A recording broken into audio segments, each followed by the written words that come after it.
हाँ बेटा, हेलो बेटा। आज शुरू करते हैं एक्सरसाइज 3.5। यहाँ तक कर चुके हैं सेकंड क्वेश्चन तक, अभी थर्ड स्टार्ट करेंगे आगे। और जो लोग वीडियो देख रहे हैं जिन्होंने अभी तक चैनल सब्सक्राइब नहीं किया है, बेटा चैनल सब्सक्राइब कर लो, क्योंकि यहाँ पे सारी वीडियो मिलने वाली है तुम्हें, अभी तक थर्ड चैप्टर की भी और आगे चल के भी जितने भी पूरा सिलेबस करवाएंगे हम। और बाकी भी जो तुम्हारे आसपास कोई है घर में भाई कोई भी जो इसी क्लास कोई और क्लास में, तो सारी क्लासों की हमारी वीडियो अवेलेबल है NCERT बुक से, और RBSC बुक की भी 10th की और 5th की वीडियो अवेलेबल है। चलो तो अभी शुरू करते हैं। Third question, find the K for which quadratic equation have real and distinct root. अब के पिछले क्वेश्चन में किया था कि क्वाड्रेटिक इक्वेशन के रियल एंड इक्वल रूट हैं, तो हमें के की वैल्यू बतानी थी। अब के बोला रियल एंड डिस्टिंक्ट रूट है, तो हम जानते हैं कि अगर roots are real and distinct then discriminant is positive या d ग्रेटर देन 0। क्या जानते हैं हम कि if roots are real and equal then b² minus 4ac greater than 0। अगर रूट रियल एंड इक्वल होते हैं तो ये वैल्यू डिस्क्रिमिनेंट होती है, इसको डिस्क्रिमिनेंट बोलते हैं, ये होती है इक्वल्स टू 0। और roots are real and distinct है तो ये वैल्यू होती है ग्रेटर देन 0। ये हम ऑलरेडी पढ़ चुके हैं। तो b² माइनस 4ac, b कितना है इसमें हमारा 2 है, इसका स्क्वायर माइनस 4k, मतलब a कितना हो गया k, और c कितना है 1, और ग्रेटर देन 0। तो ये हो जाएगा 4 माइनस 4k ग्रेटर देन 0। अब मैं इसको इधर कंटिन्यू करता हूँ। 4 इसको मैं इधर शिफ्ट कर लेता हूँ, तो जैसे इक्वल के इधर जाने पे साइन चेंज होता है, ऐसे ये इनइक्वालिटी बोलते हैं इनको, ठीक है। ये इक्वल नहीं है, ग्रेटर लेसर को हम इनइक्वालिटी बोलते हैं। तो ऐसे ही सेम ये यहाँ पे जाके क्या हो जाएगा, पॉजिटिव हो जाएगा। फिर क्या करेंगे, फिर इस 4 से जैसे इक्वेशन को सॉल्व करते हैं, मान के चलो यहाँ पे इक्वल होता तो हम ऐसे ही तो सॉल्व करते, पहले इसको उस तरफ शिफ्ट करते, फिर 4 से इस 4 से इसको डिवाइड कर देते हो। 4 divided by 4 equals to k, ये हो जाएगा 1 ग्रेटर देन k, यानी कि कैसे बोल देंगे, k लेस देन 1। बात तो ये कि 1 k से बड़ा है या k 1 से छोटा है। तो क्या हो गया, इसमें बोला था कि k की वैल्यू क्या होगी, तो यहाँ पे k की कोई एक वैल्यू ना हो के k की क्या होंगी, k की बहुत सारी वैल्यू होंगी। कैसे पता चला बहुत सारी वैल्यू, क्योंकि इसमें आया है k लेस देन 1, मतलब k 1 से छोटा होगा। तो 1 से छोटा तो कुछ भी हो सकता है, ठीक है, हाफ, 0, -1, -2, तो बहुत सारी वैल्यू हो सकती हैं, मगर क्या होंगी वो सारी 1 से छोटी, ठीक है। तो ये इसका हो गया। अब सेकंड क्वेश्चन है जैसे सेम है इसी का, तो वही फिर से वही करेंगे, b² minus 4ac greater than 0। b की वैल्यू क्या है यहाँ पे 6 है, तो 6 का square minus 4 into k into 1, तो बिल्कुल सेम, कोई फ़र्क नहीं है इसमें। तो ये क्या हो जाएगा, 6² मतलब 36 माइनस 4k ग्रेटर देन 0। अब 4k को उधर ले जाके पॉजिटिव कर लेंगे, 36 ग्रेटर देन 4k, फिर 4 से डिवाइड कर देंगे, 36 डिवाइडेड बाई 4, तो ये हो जाएगा 9, यानी कि 9 ग्रेटर देन k, मतलब 9 k से बड़ा है, या ऐसे भी तो क्या बोल सकते हैं, k 9 से छोटा है। अरे देखो k की तरफ ये साइन है, अभी भी देखो यही है, बस लिखने का फ़र्क है। या तो ऐसे बोल लो 9 ग्रेटर देन k, लेकिन हमें k बताना है, तो k लेस देन 9, यानी कि k की वैल्यू क्या होंगी, 9 से छोटी। 9 से छोटी कोई भी वैल्यू हम ले सकते हैं, ठीक है। चलो नेक्स्ट करते हैं। अभी देखो ये जो क्वेश्चन है ये थोड़ा मज़ेदार है, मतलब मज़ेदार क्या है, इसमें थोड़ा सा अलग आएगा। जैसे अब इसमें वही बोला तो वही है, roots are real and distinct, तो we know that if roots are real and distinct then b² minus 4ac greater than 0। और b क्या है, ये a क्या है 1 और c क्या है 9, तो b² minus 4ac greater than 0। k का स्क्वायर k² माइनस है तो भी प्लस हो जाएगा, ठीक है, प्लस वाले का भी स्क्वायर प्लस का, माइनस k का भी, और ये माइनस 36 ग्रेटर देन 0।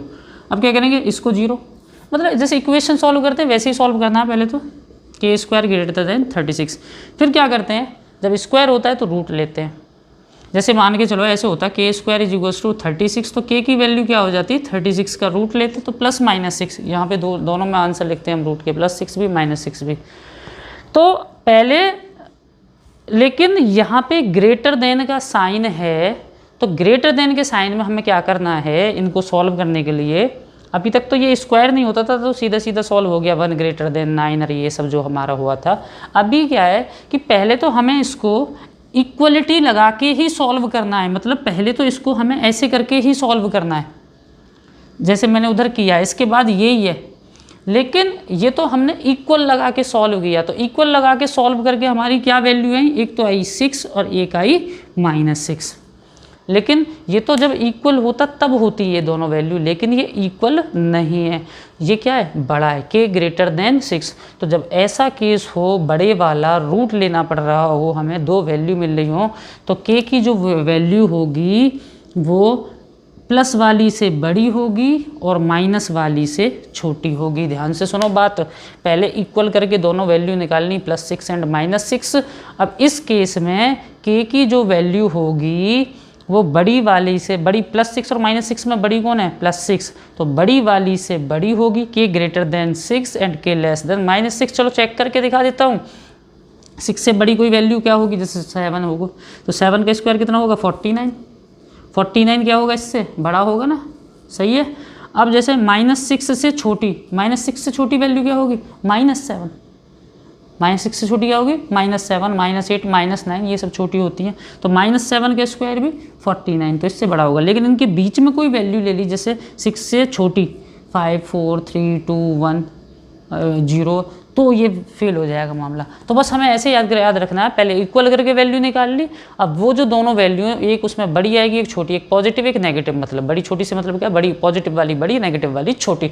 तो बड़ी वाली से बड़ी वैल्यू रखनी है k की, जैसे बड़ी से बड़ी, ये बड़े का साइन है, k ग्रेटर देन 6, और छोटी वाली वैल्यू से छोटा, k लेस देन -6। तो ये होता है प्रोसीजर। ये आगे तुम्हारा चैप्टर आएगा लीनियर इनइक्वालिटी या इनइक्वेशन, तो वहाँ पे ये हम वापस पढ़ेंगे, ठीक है। तो अभी पढ़ लोगे तो आगे काम आएगा कैसे करना होता है। देखो अगला क्वेश्चन देखो, अब इसमें बोला है कि k की वैल्यू फाइंड आउट करो, नो रियल रूट्स। ये इक्वेशन जो है इसके रूट रियल नहीं है, रूट रियल नहीं है तो मतलब b² - 4ac लेस देन 0। पहले इक्वल टू 0 वाला केस आया था, फिर ग्रेटर देन 0, अभी less than 0, no real roots में। तो मैं ऐसे लिख देंगे b² - 4ac लेस देन 0 होगा। क्यों, क्योंकि रूट्स आर नॉट रियल। अब b क्या है, 5 के, ये तो दिख रहा है, b ये होता है, a 1 है और c 16 है। तो b² यानी 5 स्क्वायर -4 × 1 × 16 लेस देन 0। तो कितना हो जाएगा, 25, 5 के square 25, k² - 64 less than 0। 25 k² less than, इसको उधर शिफ्ट किया 64। अब मैंने एक बात बताई, जब स्क्वायर वाला केस हो, अब इसको भी ऐसे लिख दो, k² लेस देन 64, ये अपॉन में जाएगा। अब स्क्वायर रूट लेंगे, तो क्या बताया कि पहले इसको इक्वल मान के स्क्वायर रूट ले लो। वहाँ ग्रेटर थे या लेसर, बात एक, ये दोनों इनइक्वालिटी हैं, मतलब ग्रेटर लेसर, इनको इनइक्वालिटी बोलते हैं। तो पहले k² बराबर हम ऐसे लिख दें 64/25, तो k की वैल्यू क्या होगी, इसका रूट लेंगे 64/25 का, तो इसका 8 होगा, इसका 5 होगा, और प्लस और माइनस होगा, यही बताया था। तो पिछले क्वेश्चन में हमने क्या किया, 8/5 प्लस का और एक बार माइनस का, हमने ऐसे करके दोनों वैल्यू लिख ली थी। तो हमने क्या किया था कि बड़े वाले से बड़ा, छोटे वाले से छोटा, लेकिन वो तब लिखा था जब roots are real and distinct, मतलब ये ग्रेटर देन 0 वाला केस था। अगर रूट्स आर नॉट रियल, ये लेस देन वाला केस है, सेम ही वे में किया हमने वैसे तो, लेकिन अब k की वैल्यू जो होगी वो क्या होगी, बड़ी और छोटी वैल्यू को ऐसे करके लिख लो, पहले छोटी वैल्यू फिर बड़ी वैल्यू। तो k की वैल्यू जो होगी वो इन दोनों के बीच में होगी, छोटी से बड़ी, बड़ी से छोटी। समझो, कंफ्यूज नहीं होना है।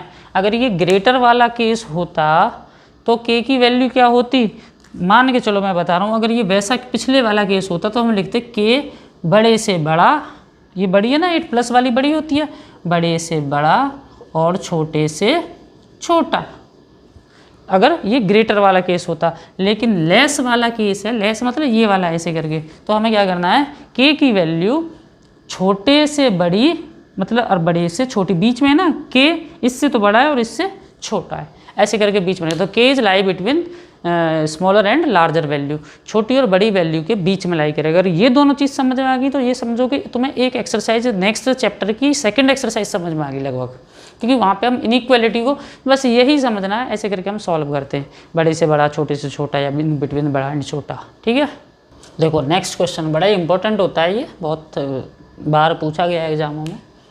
है क्या है, तो वही चीज़ के roots are real and equal, तो ये प्रूव करो 2b equals to a plus c, ऊपर एक क्वाड्रेटिक इक्वेशन दी हुई है। तो if roots are real and equal then we know that b square minus 4ac equals to 0, ठीक है।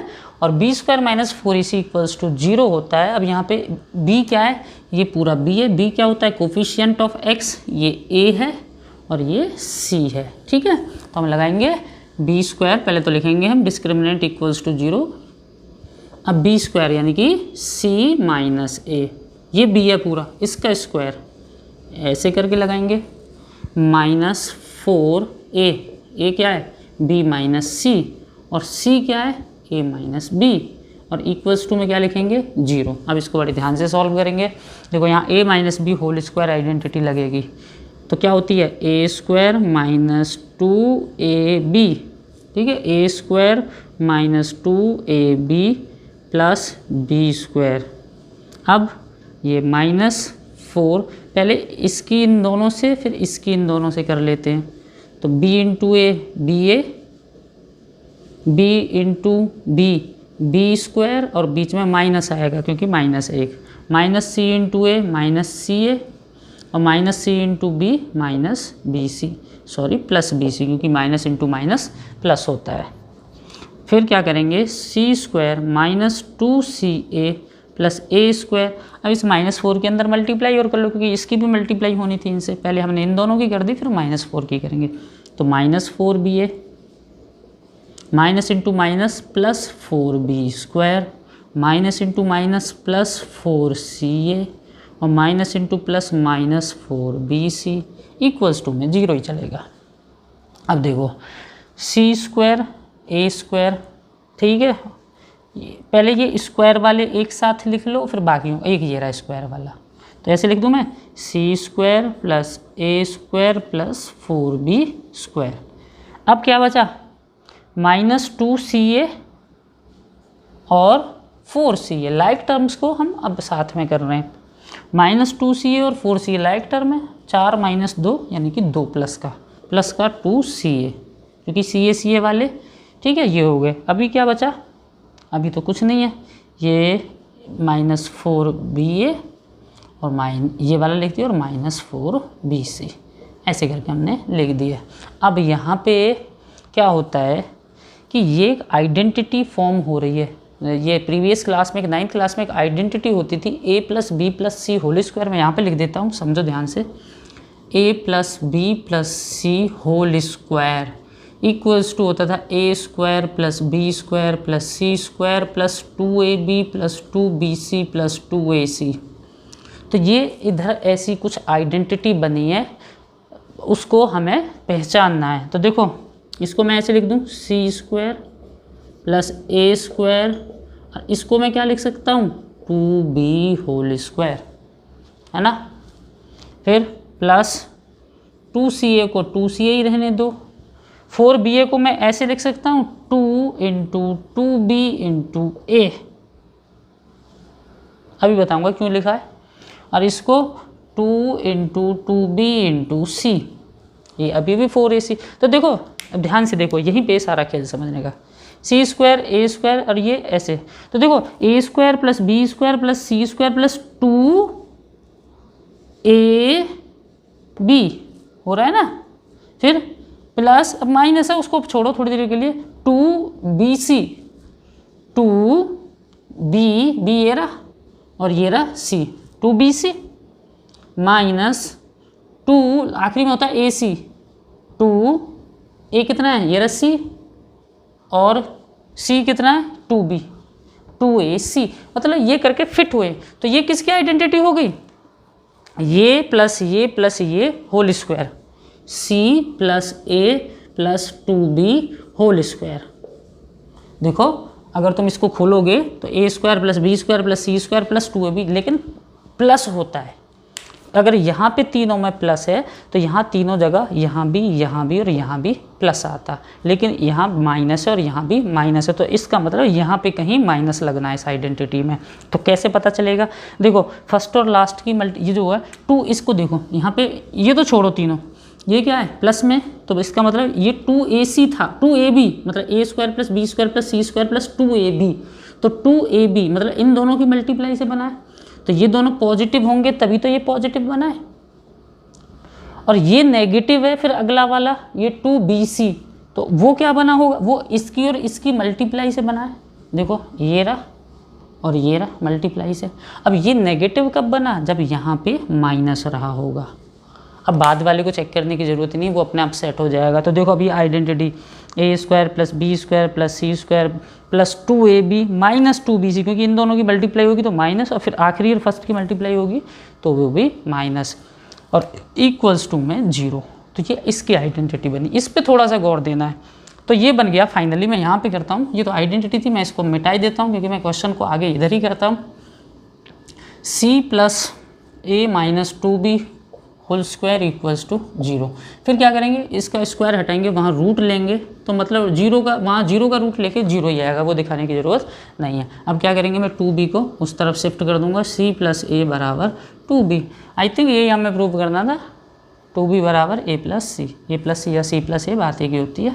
तो ये हमारा प्रूव हो गया ऐसे करके, तो एक्सरसाइज कंप्लीट हो गई। ठीक है, चलो आगे हम आखिरी एक्सरसाइज 3.6 पे। तो 3.6 में क्या है, यहाँ पे बोला find the LCM of the following expression. तो देखो एलसीएम हम अभी तक निकालते थे नंबर्स का, और नंबर्स का एलसीएम निकालने में हम क्या करते थे, हमारे पास 2-3 मेथड हैं, उनसे या तो प्राइम फैक्टर मेथड या डिवाइड कर करके जो लिख देते हैं कॉलम में वैसे निकालते थे। लेकिन अभी हमारे पास एक्सप्रेशन है।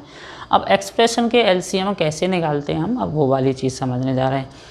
अब जैसे पहले है फर्स्ट पार्ट है 24x स्क्वायर वाई जेड और 27x to the power 4 Y square Z square. तो जब हम इसका एलसीएम निकालेंगे तो इसमें 2 पार्ट हैं, एक तो है नंबर लिखे हुए हैं और दूसरी तरफ क्या है, ये वेरिएबल्स लिखे हुए हैं। तो पहला काम होता है सबसे पहला हमारा कि एक्सप्रेशन के फैक्टर करना, लेकिन ये ऑलरेडी फैक्टर फॉर्म में ही। फैक्टर का मतलब क्या है, देखो नंबर जो है ये X square into Y into Z, मतलब सब इंटू में लिखे हुए हैं ना, तो यही मतलब फैक्टर होता है कि मल्टीपल के फॉर्म में लिखे हुए हैं। तो दीज आर फैक्टर्स। तो इसमें फैक्टर वैक्टर तो कुछ करना नहीं है। तो इसमें क्या करना है कि पहले तो तुम नंबर का एलसीएम ले लो, जैसे ये नंबर है और ये नंबर है, तो पहले तो नंबर का एलसीएम ले लो। अब जैसे 24 और 27 का एलसीएम ले लो, कितना होगा, तो हम जैसे लेते हैं वही मेथड से ले लो, जैसे 3 से 8 जा, 3 से 9 जा। अभी वापस ये 2 से होगा, 2 4 जा, ये 9 होगा नहीं, फिर 2 2 जा, वो होगा नहीं, फिर 2 1 जा, वो नहीं होगा, फिर 3 से ये तो हो गया पूरा 1 आ गया, 3 जा, और फिर 3 से वापस 1 जा, यानी कि इनकी मल्टीप्लाई की हमने, तो कितना हो जाएगा 3 2 जा 6 2 जा 12 2 जा 24 24 3 जा 72 और 72 3 जा, ये भी कर ही लेते हैं मल्टीप्लाई, 3 2 जा 6 और 3 से हमने 21, यानी कि 216।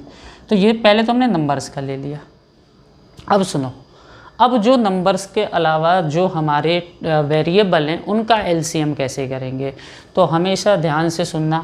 जैसे यहाँ ये फैक्टर, पहला काम था फैक्टर करना, तो ये ऑलरेडी फैक्टर फॉर्म में थे। अब जैसे यहाँ पे एक्स स्क्वायर है और वहाँ पे क्या है X to the power 4, X to the 4, तो एक्स स्क्वायर और एक्स टू द पावर 4 हमेशा ऐसे नंबर में, जैसे पावर है सेम वेरिएबल है एक्स एक्स, एक पे पावर 2 एक पे 4 है, तो अगर दोनों पे पावर डिफरेंट है तो इनका एलसीएम हाईएस्ट पावर वाला टर्म होगा। जैसे इन दोनों में क्या होगा, x4 और x2 में एक्स स्क्वायर है, x टू द 4 में x टू द 4, ये एलसीएम होगा। ठीक है, दोनों सेम होती तो फिर तो वही होता, जैसे यहाँ एक्स स्क्वायर है यहाँ भी एक्स स्क्वायर है, तो दोनों का एलसीएम एक्स स्क्वायर ही होता। तो इसमें क्या हो जाएगा, हाईएस्ट पावर वाला टर्म यानी कि x टू द 4, और फिर ऐसे ही y और y स्क्वायर में क्या होगा एलसीएम y स्क्वायर, और z स्क्वायर में क्या होगा z स्क्वायर। ठीक है, तो ये हो गया एलसीएम लेना। तो ये तो बहुत आसान था। अब देखो सेकंड क्वेश्चन देखो थोड़ा सा। अब यहाँ पे कोई नंबर तो है नहीं, अब देखो पहले तो इनके फैक्टर करने पड़ेंगे। अब हमें ऊपर तो फैक्टर किए कराए थे, यहाँ देखो क्या है प्लस माइनस, मतलब क्या करने हैं इनके पहले फैक्टर, वहाँ तो मल्टीपल के फॉर्म में थे, मैंने तुम्हें बताया था। तो ये तो क्वाड्रेटिक इक्वेशन है, मिडिल टर्म स्प्लिटिंग से हम करते हैं जो फैक्टर, या और भी मेथड है, लेकिन जनरली हम मिडिल टर्म स्प्लिटिंग ही करते हैं क्योंकि वो आसान होता है, बाकी तो लेंदी मेथड होते हैं। तो ये तो बहुत आसान वाला है। इसको हम कैसे कर देंगे, एक्स स्क्वायर माइनस 3 ये हो जाएगा -2x और -x, तो -3x हो जाएगा, और इन दोनों की मल्टीप्लिकेशन फर्स्ट और लास्ट की मल्टीप्लिकेशन के इक्वल हो जाएगी। तो पहले इसके फैक्टर कर लेंगे फिर उसके करेंगे। चलो उसको इधर कर देंगे। तो कॉमन लेंगे पहले x -2 बचेगा, -1 कॉमन लेके x -2 बचेगा। तो ये आ गया x -1 एंड x -2 फैक्टर हो गया। देखो अब ये फैक्टर इसी को फैक्टर बोलते हैं कि ये इंटू ये, मतलब इंटू में लिख देना। अब इसके करेंगे फैक्टर। अब 4 पावर वाले का फैक्टर करना तो हम नहीं जानते, लेकिन ये आसान होते हैं। ऐसे जब एक्सप्रेशन के एलसीएम होते हैं तो उनमें देखो कॉमन ले लो, कॉमन दिख रहा है इसमें, x इधर भी इधर भी इधर भी है, तो कॉमन क्या है, हाईएस्ट कॉमन वैल्यू लेते हैं हम। तो क्या कॉमन है, x नहीं x² कॉमन लेंगे, क्योंकि यहाँ भी x², यहाँ भी और यहाँ भी है। तो इसके पास क्या बचेगा, x², 2 निकल गई, पावर 2 बची, यहाँ पे 1 बची और वहाँ पे कुछ नहीं, पावर तो गायब, मतलब x गायब हो गया, 6 बचा। तो एक तो ये ऑलरेडी फैक्टर हो गया, इनटू लग गई ना बीच में, और ये मिडिल टर्म स्प्लिट से होगा, क्योंकि ये मिडिल टर्म स्प्लिट से कौन से होते हैं, या हम जो भी मेथड हैं बाकी 2 क्वाड्रेटिक फार्मूला और कंप्लीटिंग द स्क्वायर उससे भी कर सकते हैं, ऐसा ज़रूरी नहीं है। वो कौन से होते हैं जिनमें x पे स्क्वायर हो, फिर सिंगल पावर वाला हो और फिर बिना पावर वाला हो। तो चलो इसके करके देखते हैं हम। तो इसका क्या हो जाएगा, x² + 3x - 2x, क्योंकि 3x - 2x हो जाएगा 1x और 3 × 2 हो जाएगा 3x × -2x। इनकी मल्टीप्लाई फर्स्ट और लास्ट की मल्टीप्लाई की, तो तुम जानते होगे, ठीक है। तो x², अब इन दोनों का क्या होगा, ये बड़ा ब्रैकेट लगा लो, क्योंकि अब ये क्या हो जाएगा, क्योंकि अंदर फिर वापस कॉमन लेना पड़ेगा, x कॉमन लेके x + 3 और -2 कॉमन लेके x + 3। तो इधर क्या बन गया, x², फिर x + 3 कॉमन आ जाएगा, x + 3 एंड x -2। अब सुनो, सबसे पहले क्या करना है, जो दोनों के फैक्टर में कॉमन है, कॉमन मतलब जो दोनों में एक जैसा है, जैसे कि ये दोनों तरफ एक कॉमन है ना, मतलब इधर भी x -2 उधर भी x -2 है, तो पहले तो ये लिखना है।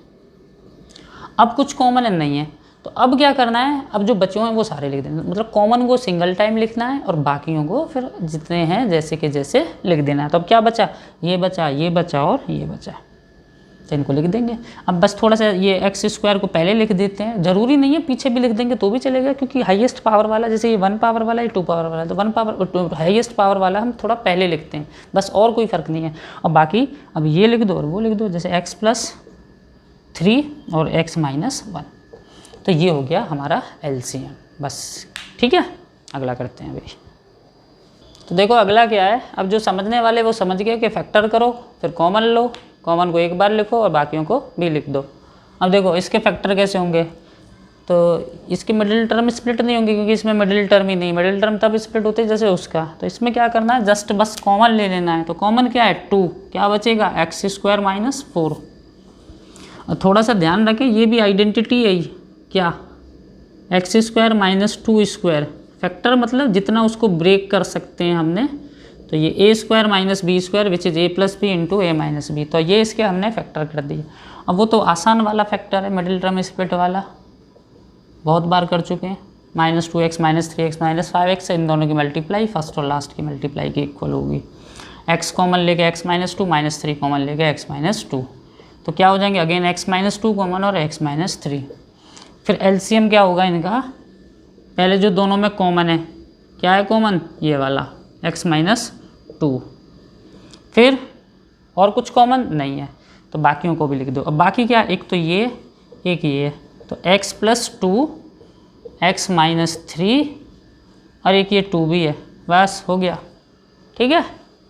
अब हो सकता है बुक में मे बी ऐसे भी कर देते हैं कि इनकी मल्टीप्लाई करके दिखा दें x² - 4, लेकिन वो कुछ ज़रूरी नहीं है, ठीक है। हमें बस इतना करना है काम कि जो कॉमन है उसको लिखना है सिंगल टाइम और बाकियों को भी लिख देना है, बस ख़त्म। चलो नेक्स्ट क्वेश्चन में बस ये नया है कि 3 टर्म है, मतलब 3 एक्सप्रेशन है, 1 2 3, तो तीनों के फैक्टर करने हैं। तो देखो ये तो हमेशा, जैसे पीछे था x² - 4, तो हमेशा a² - b² बनाया करो। तो ये इसको ऐसे लिख देंगे, x² - 1², a² - b², यानी कि a + b × a - b हो गया फैक्टर।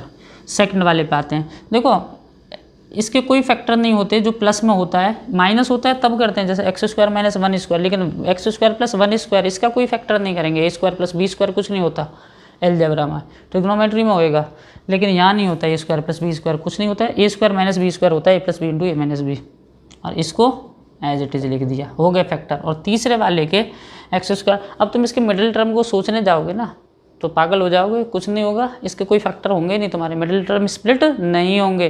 और जब मिडिल टर्म स्प्लिट नहीं होंगे तो फिर उसको ज़्यादा दिमाग नहीं लगाना है, उसको ऐसे के ऐसे ही लिख देना है, ठीक है, वो देख लेना करके होंगे या नहीं होंगे। अब क्या करना है, अब हमें एलसीएम निकालना है। तो एलसीएम में क्या करना है, फर्स्टली पहले जो तीनों में कॉमन है, तो तीनों में क्या कॉमन है, कुछ भी कॉमन नहीं है, क्योंकि वहाँ तो ये है अकेला, और फिर तीनों में तो कुछ ऐसा, इधर तो कुछ भी नहीं है। तो अगर तीनों में कॉमन नहीं तो कोई दो में कॉमन देखो, कॉमन तो तीन में भी होता है, दो में भी होता है कॉमन। तो अब जैसे ये देखो, ये और ये, अगर तीनों में होता है ये तो भी सिंगल टाइम लिखते, दोनों में तो भी सिंगल टाइम लिखेंगे, कॉमन चीज़ को सिर्फ एक बार लिखना है। अब जो बचा हुआ है, बचा हुआ क्या है, ये बचा है, ये बचा है और ये बचा है, तो इनको भी लिख दो, x माइनस 1 और फिर एक्स स्क्वायर प्लस 1 और into x square plus x minus 1, LCM हो गया, ठीक है। लेकिन पिछले भी क्वेश्चन में मैंने बताया था, क्योंकि बुक में थोड़ा सा चेंज करके दिए होते हैं, बुक में क्या करते हैं, मल्टीप्लाई कर देते हैं कुछ नंबर्स के और फिर दे देते हैं। जैसे लास्ट वाले में मैंने करके नहीं दिखाया, कुछ बच्चे सोचेंगे x plus 2 into x minus 2 था, तो उसको एक्स स्क्वायर माइनस ऐसे करके कर सकते थे, करके तुम देख लोगे पता चल जाएगा। ऐसे इसका अगर बुक के हिसाब से देखें तो क्या हुआ, बुक में इन तीनों को आंसर करके, मतलब मल्टीप्लिकेशन करके, बहुत आसान है मल्टीप्लिकेशन करना, लेकिन जरूरी नहीं, मैं फिर कह रहा हूँ कि यहाँ तक भी कर देंगे तो हमारा आंसर करेक्ट है, एलसीएम यही है, क्योंकि हमने ओपन फॉर्म में लिखा हुआ है। बुक में क्या है, मल्टीप्लाई करके लिख देते हैं कुछ नंबर्स के और फिर कह देते हैं एलसीएम, वो भी सही है, ठीक है। तो हम चलो वैसे करेंगे तो क्या होगा, देखो इन दोनों की मल्टीप्लाई कर लो पहले, तो ये ए प्लस बी, ए माइनस बी, आइडेंटिटी से हो जाएगी फटाफट, ए स्क्वायर माइनस बी स्क्वायर, और फिर उसको लिख लो, बाकियों को ऐसे ही लिख लो। अब ये बुक से आंसर मैच करने के लिए कर रहा हूँ मैं, बाकी नहीं करना, तो पहले का भी करके तो पहले का भी देता है, लेकिन कोई ज़रूरी नहीं होता, लेकिन फिर एक करके दिखाई देता हूँ। अब इन दोनों में वापस आइडेंटिटी, ए माइनस बी, ए प्लस बी, यानी कि ए स्क्वायर माइनस बी स्क्वायर, मतलब इसका स्क्वायर हो जाएगा एक्स टू द पावर 4, और ये एज इट इज़। तो ये बुक वाला आंसर हो गया, तो वहाँ पे भी करके छोड़ सकते हैं, लेकिन अगर बुक से मैच करना है तो ये ऐसे करना है, ठीक है। अब देखो पहले तो इसमें नंबर आ गए 18 और 45, तो पहले तो 18 और 45 का कर लो कहीं अलग, तो 18 और 45, तो देखो 3 से 6 जा, 3 से 15 जा, 3 से 2 जा, 3 से 5 जा, और फिर 2 से और 5 से ही होगा, तो 5 2 जा 10, 3 जा 30, 3 जा 90। तो पहले तो इनका लिख लिया 90 एलसीएम, ठीक है, पूरा कोई ज़रूरत नहीं करने की, मैंने कर दिया, ये 90 हो गया। अब देखो इसका करेंगे, तो इसमें एलसीएम ऐसे ही कहा था 4 पावर वाला, तो कॉमन ले लो पहले, क्या कॉमन है, एक्स स्क्वायर कॉमन है, तो 6x square plus x minus 1, 18 इधर ही रहने दो, हमने इसका 18 और 45 का तो कर लिया, बाद में आंसर में लिख देंगे 90, 18 एक्स स्क्वायर। अब ये मिडिल टर्म स्प्लिट वाला 6 1 जा 6 माइनस का 6, तो क्या हो जाएगा 3x माइनस 2x, ये भी आई थिंक पहले आ गया है, 18 एक्स स्क्वायर, फिर कॉमन 3x कॉमन, तो 2x प्लस 1 और माइनस 1 कॉमन 2x प्लस 1, तो मिडिल टर्म स्प्लिटिंग हो रही है, फिर अंदर 3x, सॉरी ये हो जाएगा 2x minus 1, 2x plus 1 common और 3x माइनस 1, फैक्टर कर लिए, ठीक है। अभी सेकंड वाले के कर लेते हैं, 45 कॉमन क्या है, वही इसमें भी कॉमन क्या है, एक्स स्क्वायर, तो क्या बचेगा इसके पास 2x स्क्वायर, और सॉरी एक्स स्क्वायर कॉमन नहीं है इधर, X to the power 4 common है, ठीक है, 4 पावर कॉमन है, 4 5, तो यहाँ बचेगा 2x square plus 3x plus 1। अब फिर इसके अंदर वाले की मिडिल टर्म स्प्लिट करेंगे, तो 2x square plus 2x plus x, 45x, 4 power इधर, तो कॉमन 2x कॉमन, तो क्या बचेगा 2x कॉमन लेने पे बचेगा यहाँ x प्लस 1, और वहाँ कुछ भी कॉमन नहीं तो 1 कॉमन लेके x plus 1, 45x to the 4, फिर ये x प्लस 1 कॉमन लेंगे और क्या बचेगा 2x प्लस 1। देखो ये वही है। अब हम एलसीएम लिखेंगे, तो 18 और 45 का तो हम निकाल चुके हैं 90, कॉमन देखो 2x प्लस 1, तो कॉमन को एक बार लिखना है। अब क्या बचा, अभी देखो ये भी बचा है, अभी एक्स स्क्वायर, देखो 18 का और 90 का कर लिया, मैं सर्कल कर ही दे रहा हूँ, ये वाला कॉमन है, ये वाला लिख दिया। अभी देखो ये पहले वाले क्वेश्चन की तरह एक्स स्क्वायर और एक्स टू द पावर 4 का क्या होगा, एक्स टू द पावर 4। इसको यहाँ लिखो पहले क्योंकि हाईएस्ट पावर वाला। तो देखो 18 और 45 का 90, एक्स स्क्वायर और एक्स टू द पावर 4 का X to the power 4, 2x + 1 common. अब बचा क्या, ये बचे दोनों, इन दोनों को भी लिख दो, 3x - 1 और x + 1। ठीक है, तो ये एलसीएम लेना